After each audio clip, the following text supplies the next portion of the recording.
Good morning, or depending on when you're watching this, good afternoon, good evening, or good night. My name's Ross, and as always told out of Voice of Radio, so today we need to take a little bit of a look at Pokemon Go, and specifically the most expensive cards from Pokemon Go. Now, we're in a weird position with Pokemon Go. As a general thing, yes, the set is out. And the set has actually been out now for a couple of weeks, and the prices of the set are starting to stabilize quite nicely. However, we haven't actually had the release of all of the bits of the set. I mean, we're still weeks away from the release of the Premier Ball collection that has got your Dragonite V and VSTAR promos in. We've yet to see the release of the pin collections, including the wonderful Kuramitsu Squirtle. So, the set is out, but actually not quite all of the set is out. But don't worry, enough of the set has been out for long enough that we can say with a fair degree of certainty what are the most expensive and sought after cards in the set. And I've been checking places like TCG Player, which is always a good resource, and over on eBay and other sites and places of that nature, and I think at this stage we've got a pretty good look. Now, it is worth pointing out that the other Radiant Pokemon, one is obviously high up on the list, you know which one that is, but your two other Radiant Pokemon, your Blastoise and your Venusaur, are coming in at sub $10, so you're kind of $8 or $9 range-ish. They're actually pretty good cards. Blastoise drops damage counters, Venusaur draws cards. I really like them as cards. They're popular Pokemon. They're currently sitting a fair bit more expensive than the other Radiant Pokemon we've seen, but still sub $10, not too bad. And similarly, the gold cards aren't making its way onto the list. There are a couple of gold cards in the set. Neither of them are really, if you're paying more than $10 for these, you're probably paying too much. Both of these seem like pretty solid $10 cards, so if you want to get yourself your gold lure module or your gold egg incubator, honestly, about $10 is all you're going to be spending on that. And to be fair, these are the ones that just missed the list. We could look at something like Conkeldurr, and this makes me a little bit sad, but that alternate art of Conkeldurr, which is like a legit alternate art card, I mean, TCG Player got it for like $8.50. It's a little bit sad. Hey-ho.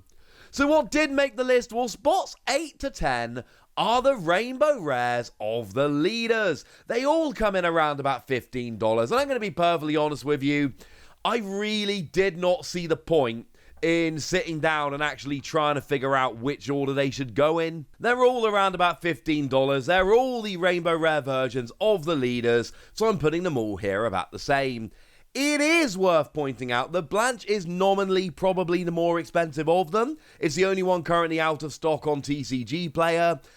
And yeah, maybe this will end up being a pretty good card. I mean, draw 2 cards. If you drew any cards, flip a coin. If heads, attach a water energy from your discard to a bench Pokemon. It's fine, but I don't really see why you wouldn't play, Melanie as an example. So no, ladies and gentlemen, I'm afraid I can't get particularly high in these as playable cards, but they're all kind of in the 8 to 10 range-ish, and I feel pretty comfortable lumping them all together in the 8 to 10 range-ish. So coming in at number 7, we've got the Rainbow Rare of Professor's Research, which is coming in at around about $20. Worth pointing out, I am putting these to the nearest $5 to make things nice and easy, but whereas, for instance, the number 6 card is also a $20 card, it is generally selling for a little bit more, so I haven't flipped a coin. These are in order, but they do round to similar values at times. So what have we got in terms of the Rainbow Rare Professor's Research? You got a cool artwork of the professor sitting there with Melmetal chilling on his shoulder. And honestly, ladies and gentlemen, that is about it. And it's pretty gosh darn cool. I mean, obviously, Professor's Research is one of the best cards in the game, sees a huge amount of play. It is interesting to note the Rainbow Rare is significantly more expensive than the Full Art. The Full Art's like a $5 card. Generally speaking, we often see the Full Arts are more sought after, but the Rainbow Rares are harder to pull, and here it's clearly the Rainbow Rare. It is worth pointing out we've only actually got one other rainbow rare Professor's Research. We've got a bunch of full arts. The only other rainbow rare we've got is the Willow from Sword and Shield. That is, again, like a $5-ish card. So honestly, ladies and gentlemen, you know, this is apparently, in terms of fancy Professor's Research, this is the one to get excited about. In at number 6, we've got Melmetal V Max Rainbow Rare. It's again a $20 card, but it does trend a little bit higher than Professor's Research. And there's not a huge amount to say about this one. It's not a particularly good card. It's not really showing up in online tournaments at the moment. It's not really doing a huge amount of winning. It's just the Rainbow Rare version of Melmetal V Max, and people think that's cool. In at number 5 at $30, we've got the Rainbow Rare of Dragonite VSTAR. So, whereas a lot of the time the Rainbow Rares are not particularly running their way up the list, so far, we're literally 6 cards into a 10-card list, and every single one of them has been a Rainbow Rare. It's actually not the last Rainbow Rare on the list. If you've been paying attention to the Pokemon Go set, you'll know which one is. But my point is, you know, it's the fanciest version of Dragonite VSTAR, although there is that cool promo I showed you a moment ago, and it's Dragonite, and people love Dragonite. Dragonite is an extremely popular Pokemon. As for the playability, I still don't think it's a particularly great card. Again, it's not really showing up in online tournaments at the moment, but it's still a Rainbow Rare version of Dragonite. People love Dragonite and think Dragonite's really cool. So you know what? Yeah, that gets it a place on the list. And it is worth pointing out, all of the Rainbow Rares in the set have made their way onto the list. Make of that what you will. But in at number 4, we've got a non-Rainbow Rare. It's Radiant Charizard. And this is where we start getting into the part of the list where cards are playable. Because you see, everyone knew that Radiant Charizard was going to be the most expensive of the Radiant Pokemon by virtue of it being Charizard. And I know that might sound a little bit reductive. I'm sorry, that's just the way it is. People love Charizard. Charizard is great. Simple as that. The thing is, it's actually really, really good. Like, legit top-tier card. It's got an ability that says its attacks cost 1 colourless energy less for each prize card your opponent's taken. By the time they've got 2 prize cards remaining, you do 250 for a single fire energy, and that is absolutely absurd. You know, you add a choice belt on there, you're getting a one-hit KO on Pokemon V-Star, and there isn't that much around that can get just legit one-hit KOs on Pokemon V-Star. We've seen, you know, top players like Tord Reklev tweeting out about this as a legitimate deck. Radiant Charizard actually seems like it is a legit card, which is genuinely actually here to make a dent in the metagame, as well as being a Charizard. And when you look at the pull rates of Radiant Pokemon, $30 seems absurd. But when you combine the Charizard with the playability, yeah, that makes sense. But in at number 3, it's the gold version of Mewtwo V-Star. It's coming in at about a $40 card. And look, this is the Mewtwo set. Pokemon Go is the Mewtwo set. And I'm just going to tell you right now, the top 3 cards are all Mewtwo. This is the set that brought us Mewtwo V-Star. And it is the set that really turned around and went, you know what, Mewtwo's cool. This set is going to have Mewtwo at the center of it. And it really does. And I still think Mewtwo V-Star could be a very, very good card. Because you've got a V-Star power attack that does 120 to each of your opponent's Pokemon V.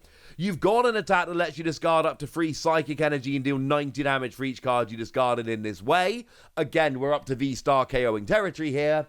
It's not making the splash I thought it would. It is not showing up as well as I was thinking it might.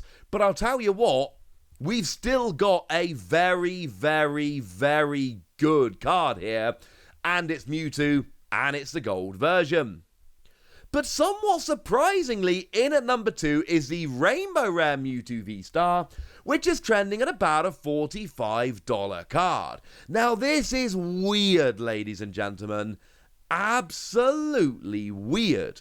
As a general rule, the gold versions of cards have been more expensive. But when it comes to Mewtwo, the Rainbow Rare, and I went having a look on eBay, because I looked on TCG Player and I went, nah, that doesn't seem real. And then I went over and checked on eBay, and yeah, absolutely. And a bunch of other places, as a general rule, this Rainbow Rare is selling for a little bit more, than the gold version. Now, I have nothing else new to say about the card. It's the exact same card I showed you a second ago. But, now it's rainbow-fied rather than gold. But the fact of the matter is, this is just a cool version of Mewtwo. And then obviously number one's the alternate art of Mewtwo V at $50.